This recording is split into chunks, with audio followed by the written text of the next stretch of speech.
Good morning, everyone.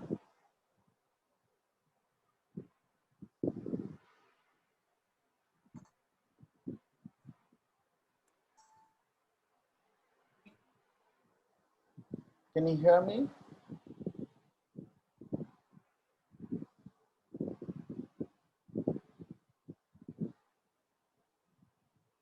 Can you hear me?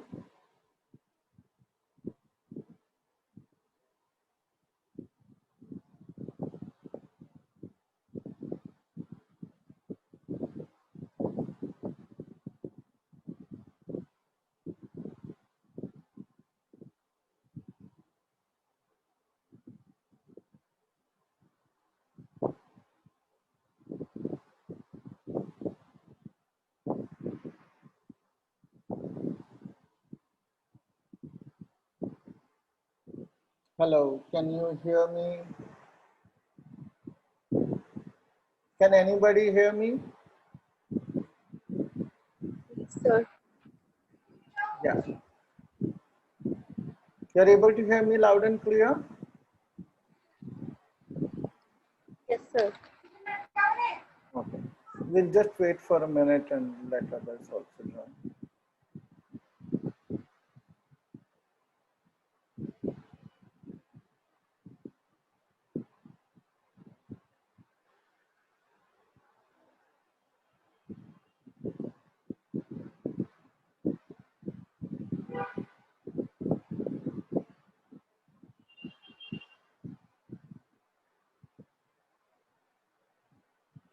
Okay, let's get started. See, last time what did we discuss? We discussed that the photoelectric effect was a phenomenon जिसको कि हमारा जो wave model है वो explain नहीं कर पाता है. ठीक है, there were a lot of issues in the wave model which cannot explain why there is a minimum frequency required, why there is a dependence on the stopping voltage on the frequency, and why does it not change with intensity and so on, right? So, and why is this process instantaneous and doesn't take time to absorb energy? Okay, there were a lot of issues that the classical wave model could not explain, right? So now what did we then look at? We looked at the Einstein's theory of quantization of light. यानी कि Einstein ने क्या बोला, उसने कहा कि जो energy है वो कंटिन्यूअस न होकर पैकेट्स में बटी हुई होती है, लाइट में या इलेक्ट्रोमैग्नेटिक वेव्स, राइट? और हर एक पैकेट की जो एनर्जी है वो एच न्यू होती है, जिसमें एच जो है वो प्लैंक्स कांस्टेंट है, और न्यू जो है, न्यू क्या है? Can somebody tell me, Tulsi, what is new? ये न्यू क्या होता है जब हम बोलते हैं एच न्यू? तो ये न्यू क्या होता है? ये मैंने लास्ट क्लास में कवर कर लिया है. क्या होता है new, Tulsi?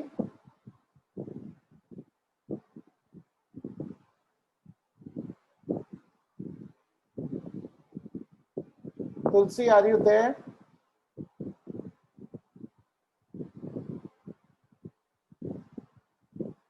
Not there. Okay. Vikrant, are you there?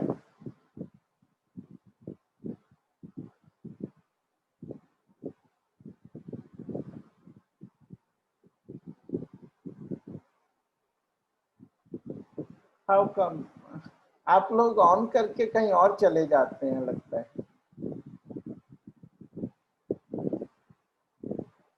Anushka. Yes, sir. इसमें एच न्यू में न्यू क्या होता है? The frequency. Frequency of the light that is falling, right? So Right. he defined that, while the total energy of a beam of light, okay, is given by the classical formula only, but the energy of one one quantum of light, which we later named as photon, कि एक photon की जो energy है वो H new होती है। और यही वो फोटोन है जो कि एक इलेक्ट्रॉन के साथ एक समय में इंटरेक्ट करता है। या तो इलेक्ट्रॉन इसकी पूरी एनर्जी एब्सॉर्ब कर लेगा या फिर इनका कोई भी इंटरेक्शन नहीं होगा। तो कुछ पार्शियल गिव एंड टेक नहीं होता है, अगर लेगा तो पूरी ही एनर्जी लेगा। ठीक है, और यदि ऐसा है तो ही सेड दैट जो एक इलेक्ट्रॉन है उसको वर्क फंक्शन जितनी एनर्जी तो केवल सरफेस छोड़ने के लिए ही चाहिए। एच न्यू मान लीजिए उसने एनर्जी एब्जॉर्ब की, तो जितनी बची हुई एनर्जी है यानी H new minus work function, वो उसकी काइनेटिक एनर्जी में बदल जाएगी। और ये इसने ये भी एक्सप्लेन कर, तो जब ये इक्वेशन है ये भी एक्सप्लेन कर देती है why the maximum kinetic energy and hence the stopping potential is dependent on frequency। ठीक है, तो ये जो आइंस्टाइन का खोज थी, इसके लिए ही उसको नोबेल प्राइज भी मिला, more than his theory of relativity. तो ये बहुत ही इंपॉर्टेंट डिस्कवरी थी बिकॉज इसकी वजह से जो क्वांटम फिजिक्स है, ठीक है, वो उसके जो डोर्स हैं वो इसी खोज के बाद खुले। ठीक है, तो हम लास्ट टाइम जब हमारी क्लास कंप्लीट हुई तो हमने ये देखा कि किस तरीके से आइंस्टाइन की जो इक्वेशन है उसने ये सारे कॉन्सेप्ट्स जो हैं, ठीक है, इन सारी चीजें जो जो हमने रिलेशन पता किए थे फोटो इलेक्ट्रिक इफेक्ट के, हर एक चीज को अच्छे से एक्सप्लेन कर दिया। राइट, कि इंटेंसिटी पे कैसे डिपेंड करता है, क्योंकि फोटोन बढ़ जाते हैं तो ज्यादा फोटोन होंगे, ज्यादा इलेक्ट्रॉन एमिट होंगे। सैचुरेशन करंट पे क्यों डिपेंड करता है, क्योंकि अगर ज्यादा इलेक्ट्रॉन्स एमिट होंगे तो ज्यादा करंट फ्लो होगा। Plus it also said that why k max is dependent on the frequency, okay, which the classical theory was not able to explain. Why there is a minimum frequency needed?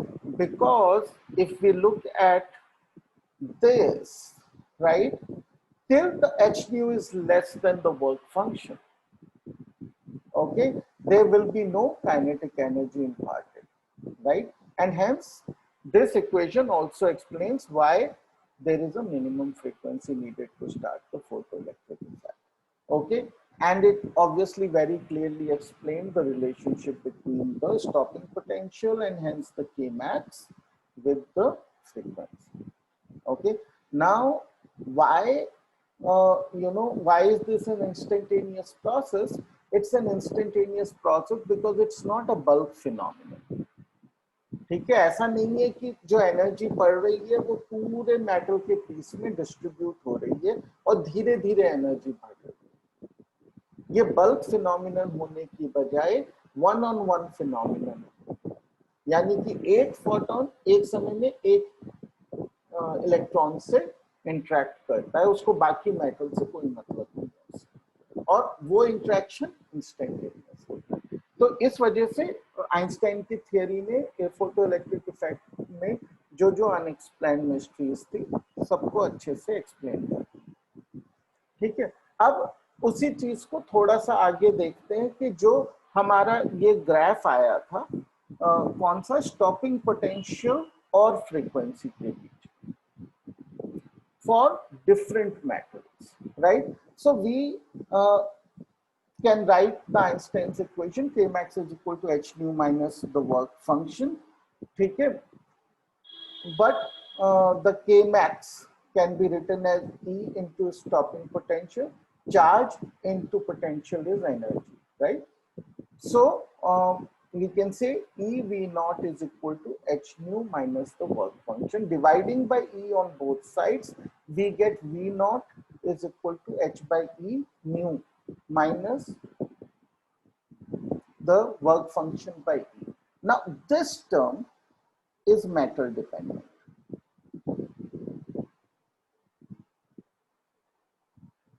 right? But in this linear equation, the slope is this. This is the slope. So slope has nothing of a work function here, right? So slope is independent of the matter, and it is always equal to h by E. E is the charge on an electron. Okay, so this is an important relationship, that the slope of the stopping potential by frequency is always a constant, irrespective of the material. So now we will just summarize everything that we have seen and why this is called as the particle nature of light. So light can be seen as a collection of photons, right? What are photons? Photons are discrete quanta of light energy. Okay, so they are discrete. Since they are discrete, they can be seen as particles. Okay, and if they are particles which are moving, they should have momentum, and we know that the photons have momentum, which is h nu by c, or we can write c as mu lambda, then we will get h by lambda. Okay, lambda is the wavelength.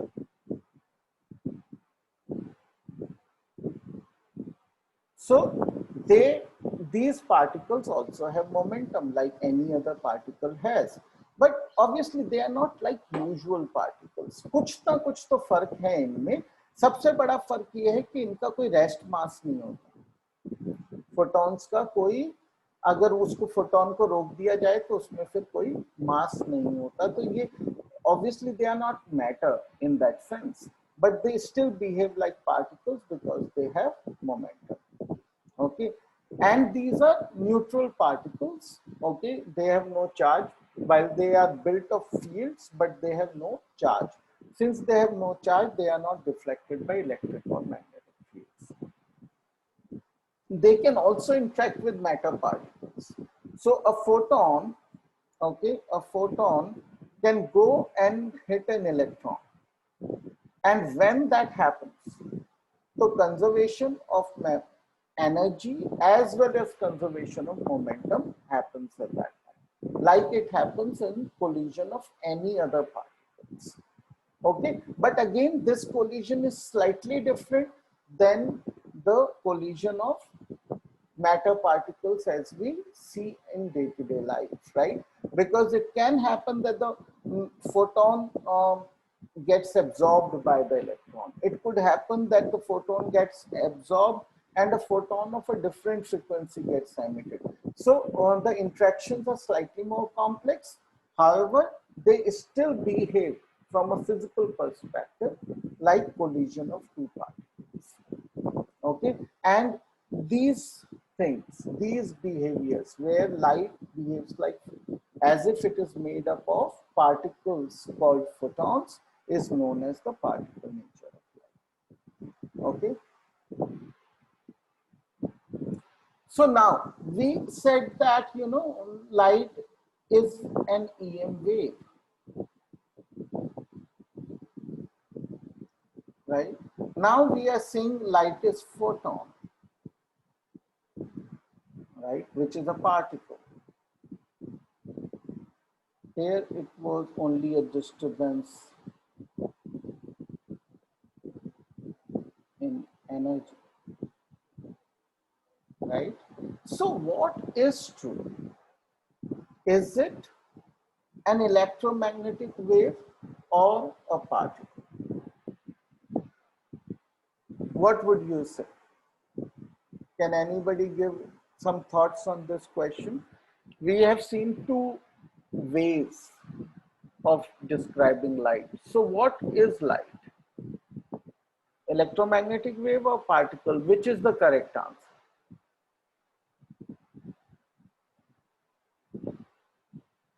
कौन बताएगा? उर्वशी, आप बताइए, आपको क्या लगता है? Urvashi,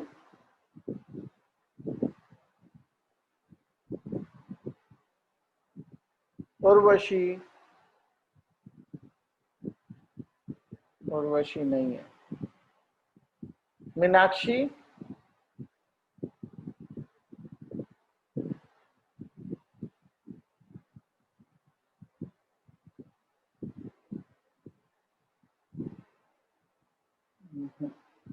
Sonali,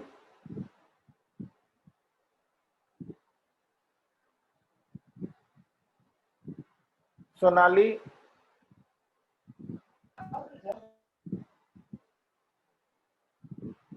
Sonali, can you unmute yourself?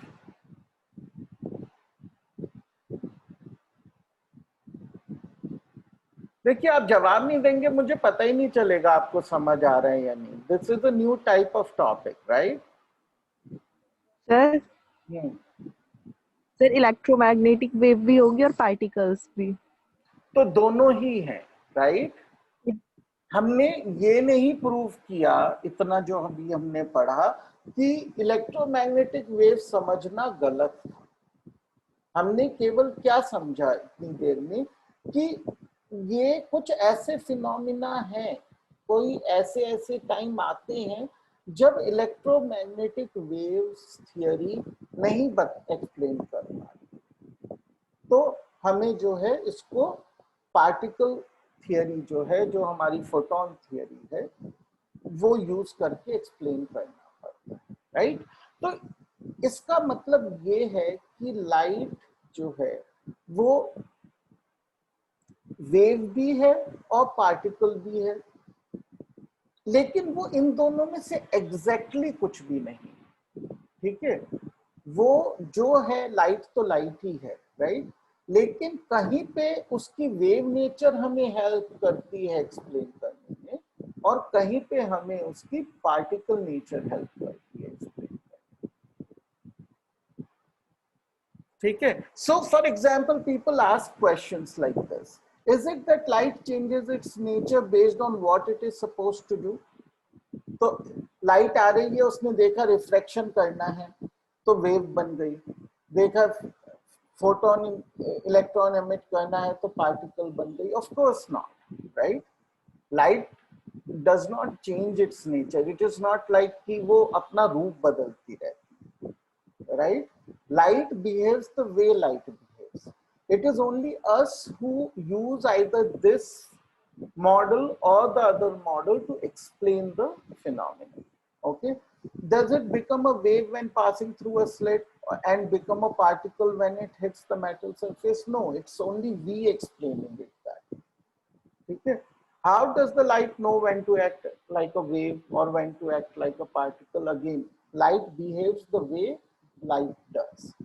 ये models हैं जो हम यूज करते हैं एक्सप्लेन करने के लिए, और क्योंकि हम दो मॉडल्स को यूज कर कोई भी फिनोमेना को एक्सप्लेन करने की कोशिश करते हैं, कहीं पे कोई, कहीं पे कोई, कहीं पे दोनों यूज करते हैं, तो इसीलिए हम उसको बोलते हैं डुअल नेचर ऑफ रेडिएशन या dual nature of light. Okay, so basically a way to look at it is the four blind men and the elephant story जो आप सबने बचपन में पढ़ी होगी, राइट?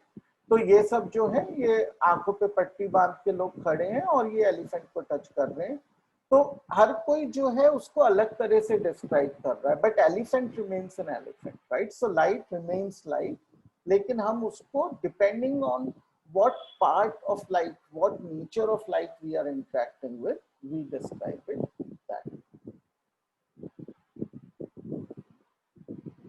ठीक है? So light behaves both as a wave and a particle, but अगर जो पार्टिकल्स हैं जैसे मान लीजिए इलेक्ट्रॉन्स हैं, okay, any other small particle, right? है photon, sorry, proton, ठीक है? और let's say there is a football, okay, which is a very big part, okay? So do they behave just like particles? But light behaves like both, right? So this is being very unfair to them. They can only behave one way, whereas light can behave in two ways. right?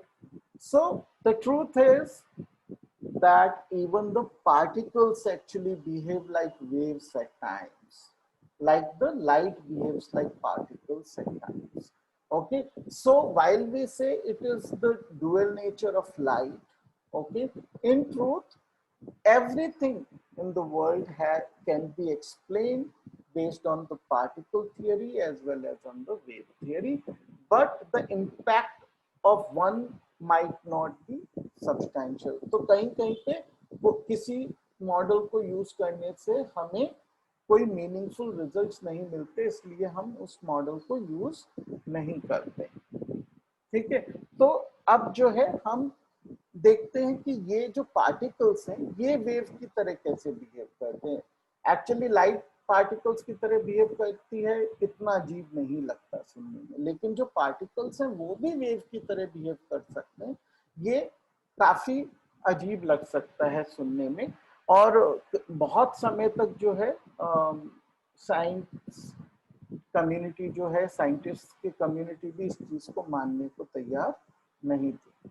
Okay, so then but there was the scientist by the name de Broglie. Okay, so you will pronounce this word written as de Broglie as de Broglie. Okay, so de Broglie ने केवल theoretically challenge किया इस चीज को, ठीक है, उसने theoretically challenge किया और उसने कहा कि अगर light can behave like a wave and a particle both, and the nature has symmetry, right? Nature cannot be fair to one and give them more powers than the other, right? Then the particles जो है वो भी wave की तरह behave जरूर कर सकते हैं, ठीक है। तो we already knew from the Einstein's theory that the momentum of a photon is given by momentum is equal to h by lambda. Okay, so we just rewrite this equation to say that lambda is equal to h by p. So what did de Broglie say? de Broglie ने बोला कि कोई भी particle हो, चाहे वो photon हो चाहे वो कोई और पार्टिकल हो, अगर हम h बाय मोमेंटम निकालें तो उससे हमें उस पार्टिकल वेव की जो वेवलेंथ है वो मिल जाएगी, और वेवलेंथ इसीलिए मिलेगी क्योंकि वो एक वेव है, ठीक है। तो ये जो रिलेशन है lambda is equal to h by p, where p is the momentum, okay, is known as the de Broglie's relation. Okay, और इस वेवलेंथ को हम खाली वेवलेंथ भी बोल सकते हैं या फिर डी ब्रॉयज वेवलेंथ बोल सकते हैं। Okay, we call it de Broglie wavelength just to distinguish it from the wavelengths of a standard known wave like a sound wave or a light wave or any other electromagnetic, ठीक है। तो this shows the dual nature of matter also, not just of electromagnetic waves, ठीक है। तो अब like he said कि सभी चीजों की एक वेवलेंथ होती है, right? So let's have a cricket ball which is roughly 150 grams, okay, and which is moving with 30 meter per second of velocity. So we need to find its wavelength. What will we do? From the mass and velocity, first we will calculate the momentum, which is mass into velocity. Okay.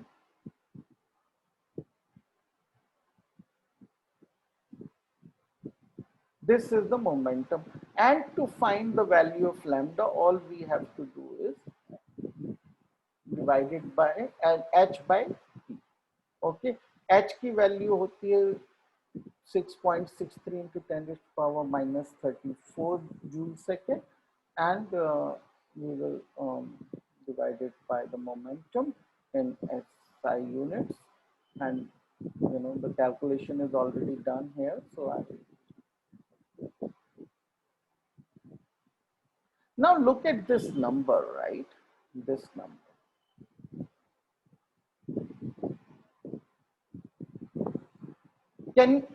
Which quantity do you know which will compare with this number?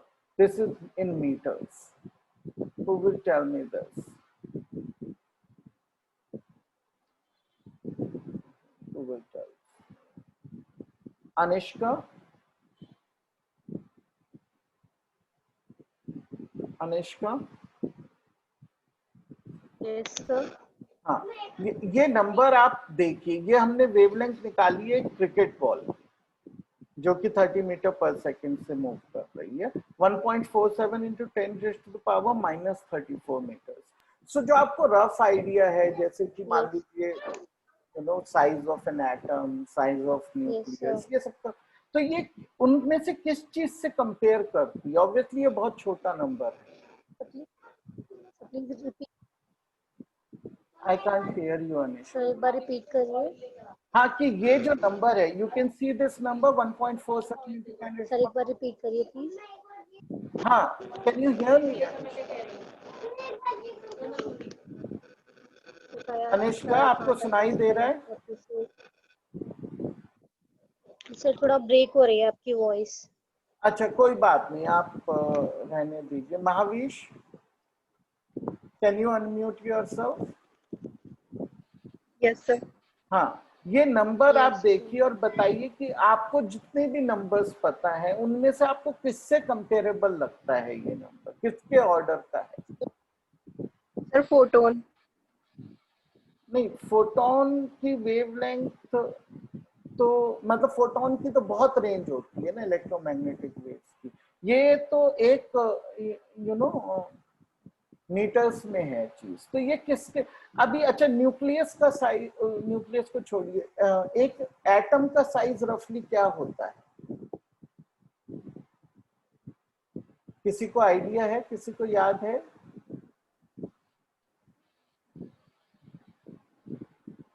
Atom का size रफली इस order का होता है, 10⁻⁻10 metre का। ठीक है? और न्यूक्लियस जो बहुत ही डेंस होता है, उसका साइज लगभग इस ऑर्डर का होता है, राइट?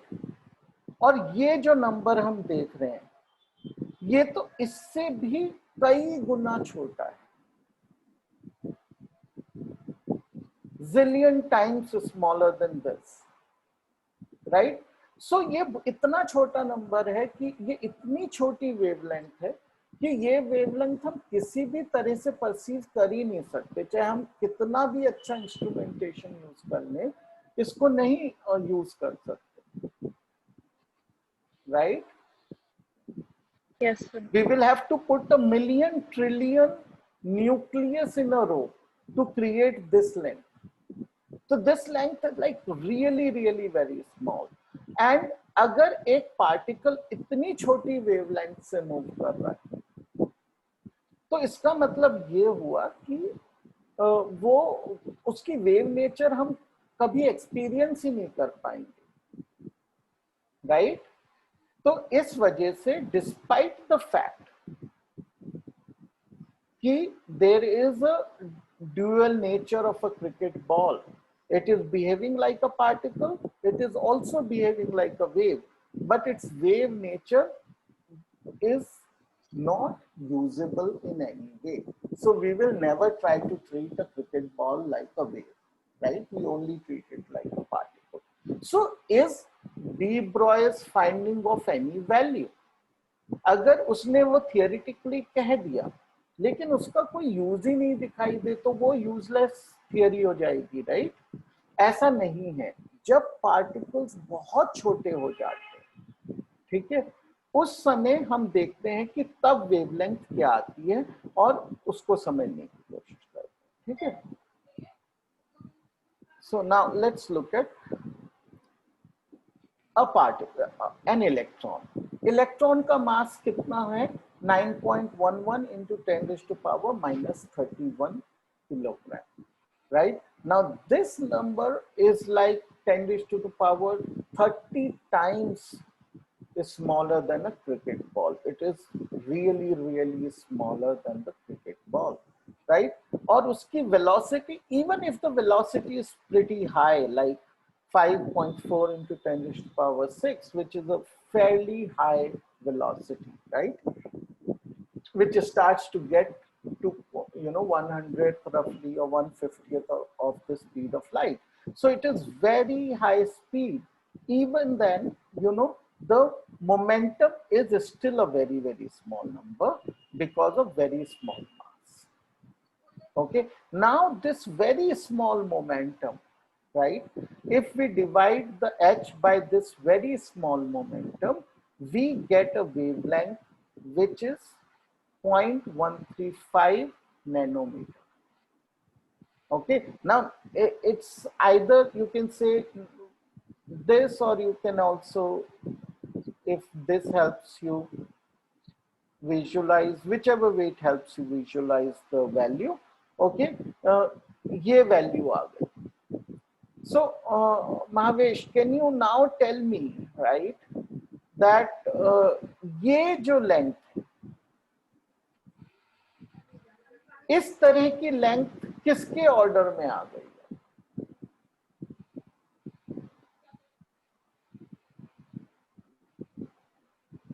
किस चीज की लेंथ के ऑर्डर में आ गई है? हेलो सर एटम की. हाँ, एटम के साइज के ऑर्डर में आ गई है, right? Also it is in the, it's closer to the range of the electromagnetic waves, the ones that we deal with, right, very frequently. So it's not a very, very small wavelength. Okay, so this is a meaningful wavelength, and since it is in the order of the size of atoms and molecules, the interaction of an electron with an atom or a molecule, ठीक है, उस समय ये wavelength important होगी. और अगर हम electron को एक वेव की तरह ट्रीट कर एक दूसरे पार्टिकल या फिर अ lattice of atoms and molecules के साथ जब हम इसको एक वेव की तरह ट्रीट करेंगे, we will get remarkable results. ठीक है, तो जो डी ब्रॉय का थियोरेटिकल चैलेंज था, राइट, उसकी वजह से क्या हमें समझ आया फाइनली? हमें ये एक तो फॉर्मूला है, वो तो याद रखना आसान है, बहुत छोटा सा फॉर्मूला है, कोई लंबा चौड़ा नहीं है. लेकिन जो सबसे बड़ी चीज हमारे समक्ष आती है इस पूरे चैप्टर में, वो ये समझ आती है कि जब हम किसी चीज को वेव बोलते हैं, कभी हम किसी चीज को मैटर बोलते हैं, ठीक है, तो ये सब डिस्टिंक्शंस जो है ये ब्लर हो गए. देखा जाए तो सभी चीजें मैटर की तरह प्लस सभी चीजें वेव की तरह बिहेव करती हैं, लेकिन depending on their mass, their momentum, their velocity, इन सब चीजों को मद्देनजर रखते हुए कभी कोई बिहेवियर सिग्निफिकेंट होता है, कभी कोई बिहेवियर सिग्निफिकेंट नहीं होता है. तो हम मोटे मोटे तौर पे ये कह सकते हैं कि जो चीजें बहुत छोटी, जो जैसे एटॉमिक एंड सब एटॉमिक पार्टिकल्स, केवल उस रेंज में जाकर जो है wave nature of matter meaningful होता है. जो मैक्रो पार्टिकल्स हैं या बिग ऑब्जेक्ट्स हैं, like a car, a ball, even bullet और थिंग्स लाइक दैट, राइट, वहां पे the wave nature is not really relevant, although it does exist. ठीक है, तो हमारे पास जो है इस चैप्टर की जो खासियत है, ड्यूअल नेचर ऑफ, हमने रेडिएशंस पहले समझे, क्योंकि उसी के जरिए ये सब चीजें हमारे सामने उजागर हुई थी, तो हमने पहले उसको समझा, और फिर उसके जरिए हम ये भी समझते हैं कि जो मैटर है उसकी भी ड्यूअल नेचर. ठीक है, तो this is what this entire chapter is about. Okay, it is sorry.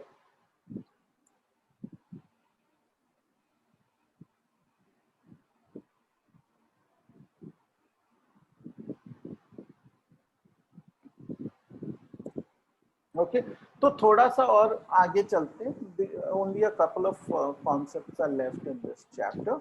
Okay now let's talk about the Heisenberg's uncertainty principle and how it can be explained based on the wave nature of particles. ठीक है तो Heisenberg uncertainty principal किसी को पता है क्या होता है? अगर किसी को पता है, क्योंकि ये बड़े कॉमन सी चीज है जो पीपल टॉक अबाउट, अगर किसी को पता है तो वो बताए अपने शब्दों में.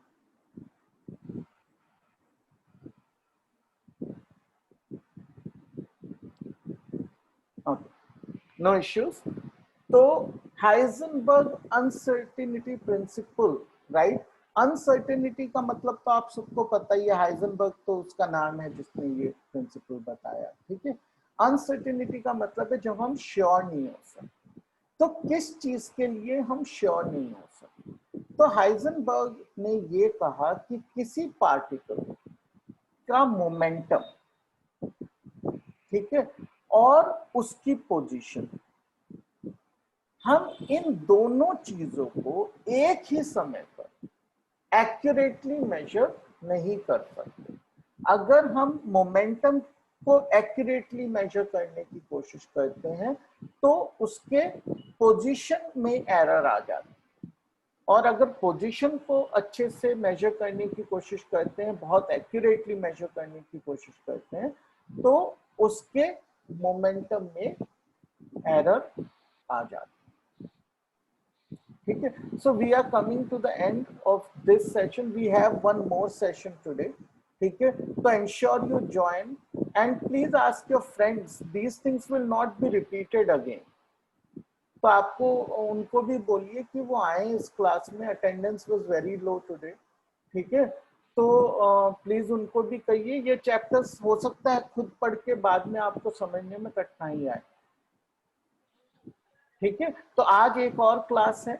ठीक है. We will do things a little bit more frequently now, ताकि हम अपने कोर्स को समय रहते खत्म करके then we can do a lot of revision also. ठीक है.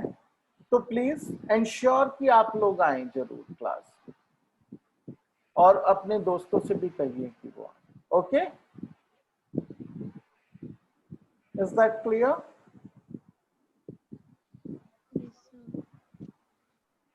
Yes, sir.